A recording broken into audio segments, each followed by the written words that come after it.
Hey guys, Rob Skiba here. I was just browsing on YouTube and I stumbled across a very interesting video. Now, many of you have heard the famous JFK speech, or at least a portion of the famous JFK speech, where he says, we choose to go to the moon and do the other thing, not because they are easy, but because they are hard. Right? We've heard that, right? But you haven't heard the whole thing, at least probably most of you haven't. So I'm going to go ahead and play that for you now, the whole speech, and then we'll come back and talk about some things that I found out about at a conference that I was in.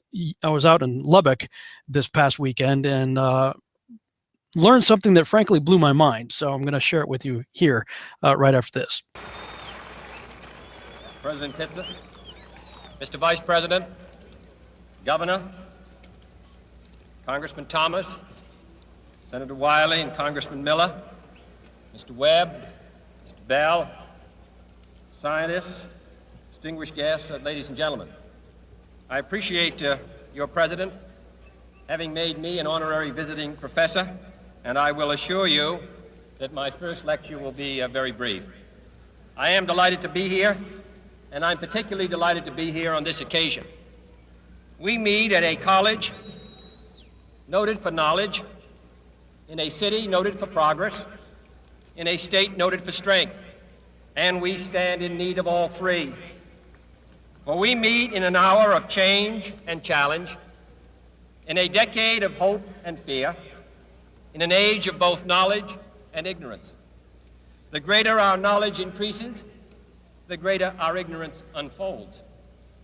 Despite the striking fact that most of the scientists that the world has ever known are alive and working today, despite the fact that this nation's own scientific manpower is doubling every 12 years in a rate of growth more than 3 times that of our population as a whole, despite that, the vast stretches of the unknown and the unanswered and the unfinished still far outstrip our collective comprehension. No man can fully grasp how far and how fast we have come. But condense, if you will, the 50,000 years of man's recorded history in a time span of but a half a century. Stated in these terms, we know very little about the first 40 years, except at the end of them, advanced man had learned to use the skins of animals to cover them. Then about 10 years ago, under this standard, man emerged from his caves to construct other kinds of shelter. Only 5 years ago, man learned to write and use a cart with wheels. Christianity began less than 2 years ago. The printing press came this year. And then less than 2 months ago, during this whole 50-year span of human history, the steam engine provided a new source of power. Newton explored the meaning of gravity. Last month, electric lights and telephones and automobiles and airplanes became available. Only last week did we develop penicillin and television and nuclear power. And now, if America's new spacecraft succeeds in reaching Venus, we will have literally reached the stars before midnight tonight. This is a breathtaking pace, and such a pace cannot help but create new ills as it dispels old. New ignorance, new problems, new dangers. Surely the opening vistas of space promise high costs and hardships, as well as high reward. So it is not surprising that some would have us stay where we are a little longer, to rest, to wait. But this city of Houston, this state of Texas, this country of the United States was not built by those who waited and rested and wished to look behind them.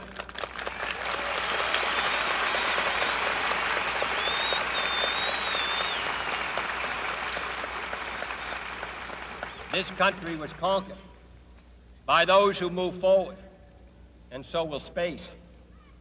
William Bradford, speaking in 1630 of the founding of the Plymouth Bay Colony, said that all great and honorable actions are accompanied with great difficulties, and both must be enterprised and overcome with answerable courage.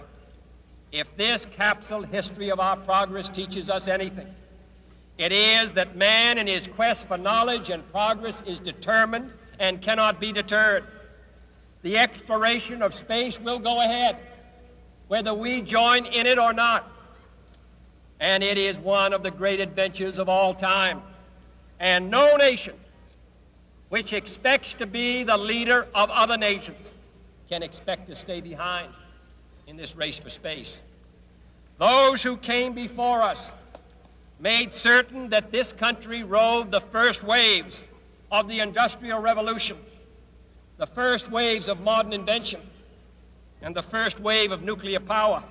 And this generation does not intend to founder in the backwash of the coming age of space. We mean to be a part of it. We mean to lead it.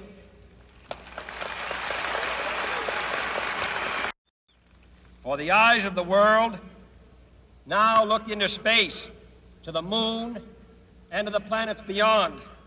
And we have vowed that we shall not see it governed by a hostile flag of conquest, but by a banner of freedom and peace. We have vowed that we shall not see space filled with weapons of mass destruction, but with instruments of knowledge and understanding. Yet the vows of this nation can only be fulfilled if we in this nation are first, and therefore we intend to be first.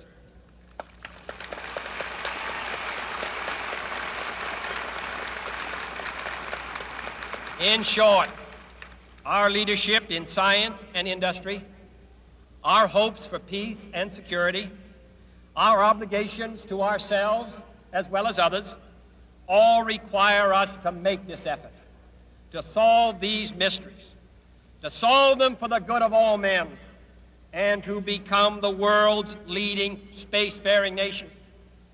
We set sail on this new sea because there is new knowledge to be gained and new rights to be won, and they must be won and used for the progress of all people. For space science, like nuclear science and all technology, has no conscience of its own. Whether it will become a force for good or ill depends on man. And only if the United States occupies a position of preeminence can we help decide whether this new ocean will be a sea of peace or a new terrifying theater of war. I do not say that we should or will go unprotected against the hostile misuse of space any more than we go unprotected against the hostile use of land or sea. But I do say that space can be explored and mastered without feeding the fires of war, without repeating the mistakes that man has made in extending his writ around this globe of ours. There is no strife, no prejudice, no national conflict in outer space as yet. Its hazards are hostile to us all. Its conquest deserves the best of all mankind, and its opportunity for peaceful cooperation may never come again. But why, some say, the moon? Why choose this as our goal? And they may well ask, why climb the highest mountain? Why, 35 years ago, fly the Atlantic? Why does Rice play Texas? We choose to go to the moon. We choose to go to the moon.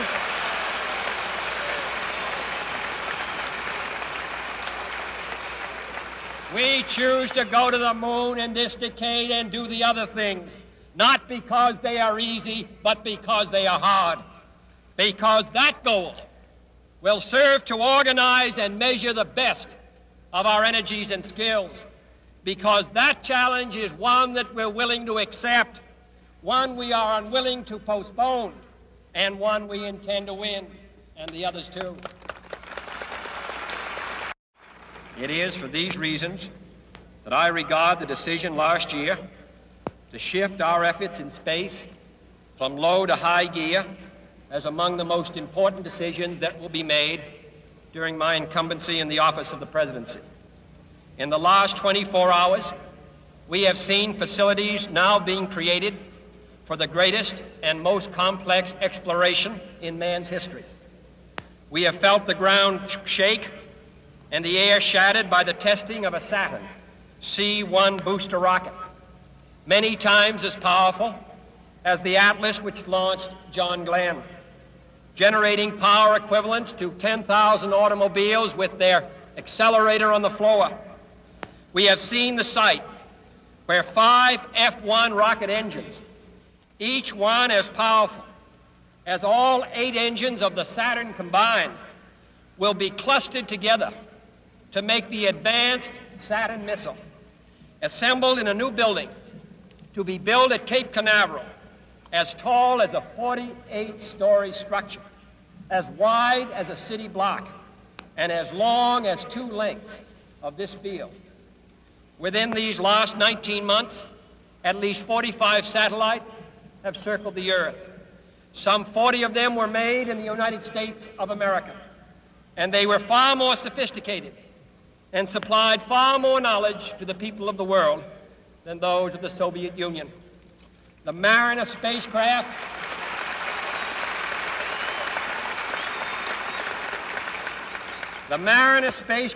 now on its way to Venus is the most intricate instrument in the history of space science. The accuracy of that shot is comparable to firing a missile from Cape Canaveral and dropping it in this stadium between the 40-yard lines. Transit satellites are helping our ships at sea to steer a safer course. Tireless satellites have given us unprecedented warnings of hurricanes and storms, and will do the same for forest fires and icebergs. We have had our failures, but so have others, even if they do not admit them, and they may be less public. To be sure,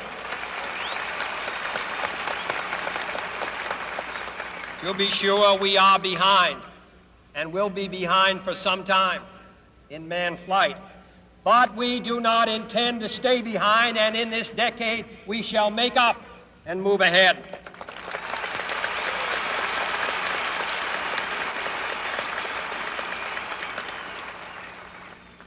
The growth of our science and education will be enriched by new knowledge of our universe and environment, by new techniques of learning and mapping and observation, by new tools and computers for industry, medicine, and the home as well as the school. Technical institutions such as Rice will reap the harvest of these gains. And finally, the space effort itself, while still in its infancy, has already created a great number of new companies and tens and thousands of new jobs. Space and related industries are generating new demands in investment and skilled personnel, and this city and this state and this region will share greatly in this growth. What was once the furthest outpost on the old frontier of the West will be the furthest outpost on the new frontier of science and space. Houston,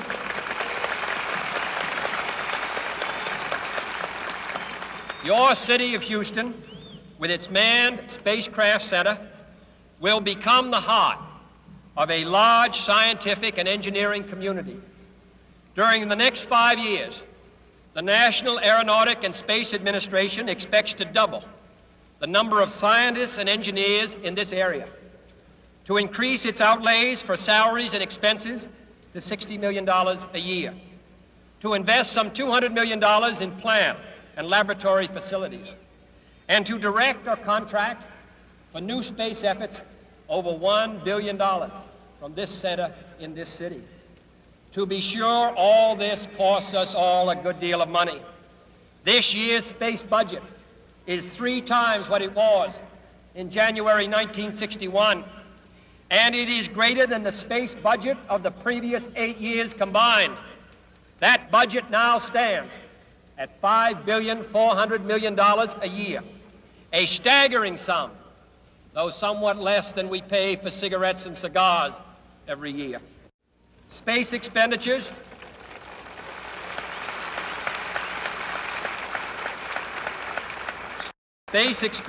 will soon rise some more, from 40 cents per person per week to more than 50 cents a week for every man, woman, and child in the United States. For we have given this program a high national priority, even though I realize that this is, in some measure, an act of faith and vision, for we do not now know what benefits await us.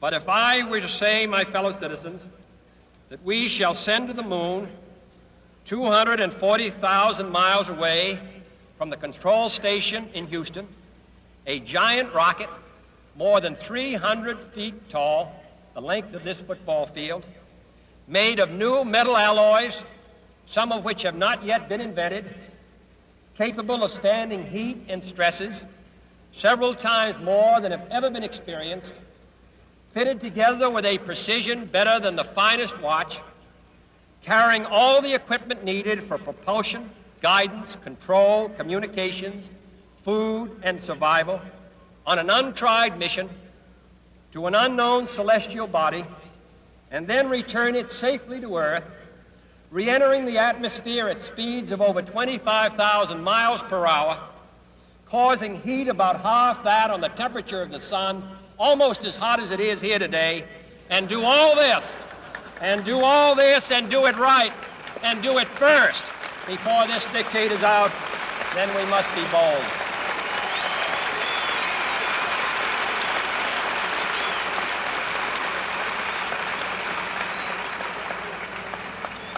I'm the one who's doing all the work, so we just want you to stay cool for a minute. However, I think we're going to do it. And I think that we must pay what needs to be paid. I don't think we ought to waste any money, but I think we ought to do the job. And this will be done in the decade of the 60s. It may be done while some of you are still here at school at this college and university. It will be done during the terms of office of some of the people who sit here on this platform. But it will be done, and it will be done before the end of this decade.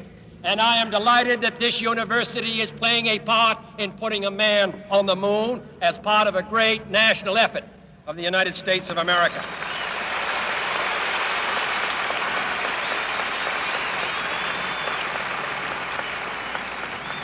Many years ago, the great British explorer George Mallory, who was to die on Mount Everest, was asked why did he want to climb it. He said, because it is there. Well, space is there, and we're going to climb it. And the moon and the planets are there, and new hopes for knowledge and peace are there. And therefore, as we set sail, we ask God's blessing on the most hazardous and dangerous and greatest adventure on which man has ever embarked. Thank you. So that speech took place on September 12, 1962 at Rice University. Now, hopefully, you're already caught up to speed on some of the videos that I've been producing regarding the flat Earth controversy, specifically related to activity down in Antarctica. If you're not, you're going to need to get up to speed a little bit here. Go ahead and hit pause on this video if you're not familiar with Admiral Byrd and specifically the missions High Jump, Operation High Jump, and Operation Deep Freeze. If you're not familiar with those things, hit pause on this video and go get caught up on that. You know, you could watch Mark Sargent's video, The Bird Wall. I think it's his Flat Earth Clues #2 video. Or go through my videos and look through that, or just do a Google search on it. Okay, so get caught up to speed on that. So let me go ahead and punch up screen share here. All right, so Admiral Byrd goes down there, Operation High Jump, 1946 through 47, and Operation Deep Freeze, 1955 through 56. Then he dies on March 11th, 1957. Then the Antarctic Treaty takes place shortly after his death. We see that the main treaty was open for signature on December 1st, 1959, and officially entered into force on June 23rd, 1961. Meanwhile, okay, let's put the chronology here. You got, again, Operation High Jump 46 through 47, Operation Deep Freeze 55 to 56. He dies in 57. NASA's formed in 1958. Then after Operation Deep Freeze and whatever weirdness took place down there, everybody leaves Antarctica, and they go and form this Antarctic Treaty and put that into place in 1961. The original signatories were the 12 countries active in Antarctica during the International Geophysical Year 1957 to 58. The 12 countries that had significant interest in Antarctica at the time were Argentina, Australia, Belgium, Chile, France, Japan, New Zealand, Norway, South Africa, the Soviet Union, the United Kingdom, and of course the United States. These countries had established over 50 Antarctic stations for the International Geophysical Year. The treaty was a diplomatic expression of the operational and scientific cooperation that had been achieved on the ice. Something happened down there after Operation Deep Freeze, and presumably about the time that Admiral Byrd died. So all these nations that I just talked about here, they leave there, they come back, they sign this Antarctic Treaty. At the same time, NASA is formed, and right away, the United States and Russia start launching high-altitude nuclear bombs in the atmosphere. Now, I can see why the people will put on a conspiracy hat at this point, because if they're trying to avoid a conspiracy, they're not helping with the names. You've heard me say it before. I'm going to say it again. You got Operation High Jump, Operation Deep Freeze. NASA's formed. They signed this Antarctic Treaty. And then when you look at the high-altitude nuclear bomb tests that began here, I'm going to go ahead and read Operation Dominic here. Operation Dominic was a series of 31 nuclear test explosions with a 38.1 megaton total yield conducted in 1962 by the United States in the Pacific. This test series was scheduled quickly in order to respond in kind to the Soviet resumption of testing after the tacit 1958 to 61 test moratorium. Most of these shots were conducted with free-fall bombs dropped from B-52 bomber aircraft. 20 of these shots were to test new weapons designs, 6 to test weapons effects, and several shots to confirm the reliability of existing weapons. The Thor missile was also used to lift warheads into near space to conduct high-altitude nuclear explosion tests. These shots were collectively called Operation Fishbowl. Operation Dominic occurred during a period of high Cold War tension between the United States and the Soviet Union, since the Cuban Bay of Pigs invasion had occurred not long before. Nikita Khrushchev announced the end of a 3-year moratorium on nuclear testing on 30 August 1961, and Soviet tests recommenced on 1 September, initiating a series of tests that included the detonation of Tsar Bomba. President John F. Kennedy responded by authorizing Operation Dominic. It was the largest nuclear weapons testing program ever conducted by the United States and the last atmospheric test series conducted by the U.S., as the Limited Test Ban Treaty was signed in Moscow the following year. Now, check this out. If you click on Operation Fishbowl, we learn about Operation Fishbowl here. It was a series of high-altitude nuclear tests in 1962 that were carried out by the United States as part of the larger Operation Dominic nuclear test program. The Operation Fishbowl nuclear tests were originally planned to be completed during the first half of 1962, with 3 tests named Bluegill, Starfish, and Orca. The first test attempt was delayed until June. Planning for Operation Fishbowl, as well as many other nuclear tests in the region, was begun rapidly in response to the sudden Soviet announcement on 30 August 1961 that they were ending a 3-year moratorium on nuclear testing. The rapid planning of very complex operations necessitated many changes as the project progressed. All of the tests were to be launched on missiles from Johnston Island in the Pacific Ocean north of the equator. Johnston Island had already been established as a launch site for United States high-altitude nuclear tests rather than the other locations in the Pacific Proving Grounds. In 1958, Lewis Strauss, then chairman of the United States Atomic Energy Commission, opposed doing any high-altitude tests at locations that had been used for earlier Pacific nuclear tests. His opposition was because of fears that the flash from the nighttime high-altitude detonations might blind civilians who were living on nearby islands.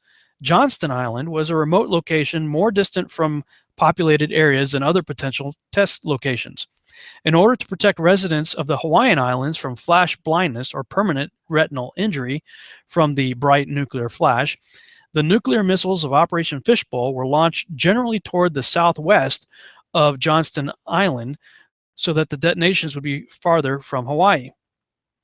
Araka was to be a test of about 1 megaton yield at very high altitude, above 1,000 kilometers. The proposed Araka test was always controversial, especially after the damage caused to satellites by the Starfish Prime detonation, as described below.